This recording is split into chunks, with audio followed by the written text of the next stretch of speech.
Helicopter দুর্ঘটনায় নিহত ইরানের প্রেসিডেন্ট ইব্রাহিম রাইসি এবং তার সঙ্গীদের জানাজায় অংশ নিয়েছে ১০ লাখ মানুষ।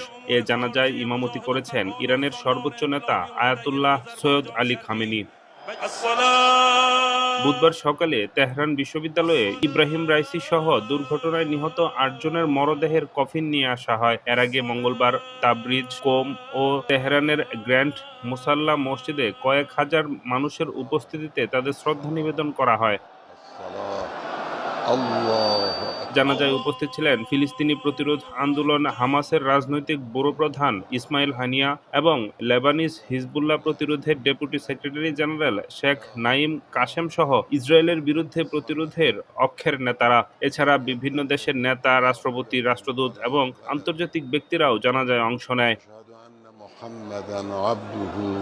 এ সময় তেহরান ইউনিভার্সিটি থেকে আজাদি স্কয়ার পর্যন্ত লাখ লাখ জনতার ঢল নামে। এর আগে প্রেসিডেন্ট রাইসি এবং তার সহযোগীদের প্রতি শ্রদ্ধা জানাতে মঙ্গলবার গভীর রাতে তেহরানের ইমাম খামেনি মুসল্লায় একটি শোক অনুষ্ঠানে জনস্রোত নেমেছিল।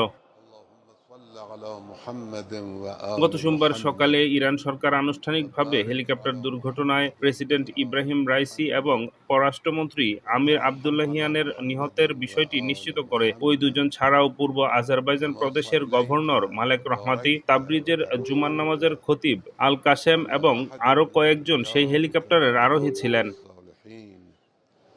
وصلى على جميع الأنبياء والمرسلين.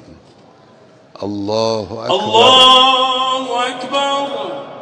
اللهم اغفر للمؤمنين والمؤمنات والمسلمين والمسلمات الأحياء منهم والأموات تابع لهم بيننا وبينهم بالخيرات إنك مجيب الدعوات إنك قاضي الحاجات إنك على كل شيء قدير.